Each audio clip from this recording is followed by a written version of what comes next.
Hi, this is Dustine from Two Lucky Cats. Now the first thing that you want to do, you need to cut out 4 of these leaves. And what I did was position them on so visually I could see how I was going to put the leaves. So what you'll have to do is put a leaf here in one of these corners and then skip a corner, position a leaf here, skip a corner, put a leaf, skip a corner, put a leaf, skip a corner. So lay them all out so you see how they're going to be, and they all come together in the center. Then take 3 off and just pin 1 down. Then you're going to use a running stitch to add the veins to the leaves. Now, when I made mine, I thought about, do I want to use some shades of green or what shades of thread do I want to use? And I decided on some cotton thread that I'd hand dyed, which has some russet and orange tones in there. But you can use, and I would suggest, if you want the veins to show up more, to use either a thicker thread, or if you're using embroidery thread, to use 2 or 3 strands, so the leaves, or the veins in the leaves, stand out. So just go and attach each leaf to the middle part here. And like I said, I used a running stitch, and I just went here back and forth and up and back and forth and up and so on until I finished each of the leaves. Once I did that, I attached the center here, and you want to center it and just measure each one of these till it's about the same width from each of the corners. So it's around 1 inch. You can always move it up a little bit until it's in the center of the top piece of the trivet.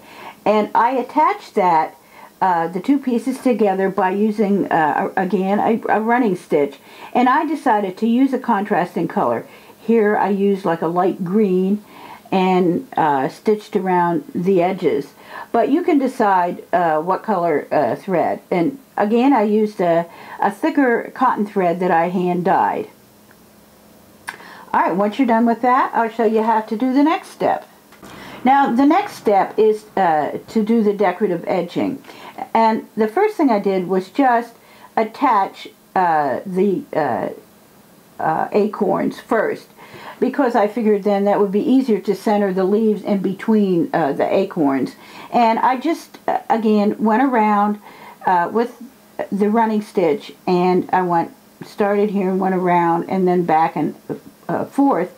And I also made some cross stitches at the top, and that depends on you whether or not you want to do that or just sew them on with a running stitch. Once I had them all attached, then I just took these leaves and centered them in between the 2 acorns. And again, you can decide what color thread you want to use for the veins in the leaves. So just use the running stitch to attach all the leaves in between each acorn. And that completes that step. Now the final step is to put the bottom piece of felt. And of course this just makes your trivet thicker, but it also covers all the stitching on the back. Put it on the bottom and the top together. And sometimes if you do all that stitching, it just changes the shape of the piece of fabric or the felt. So if you have to, you can always turn the felt or trim it off. And once you've done that, the only thing left to do is stitch the 2 together using the overcast stitch. I just started in the corner with a bead, and every 4th stitch I did another bead. And of course I just did all the way around the edges until I came back to where I started. And that completes the project.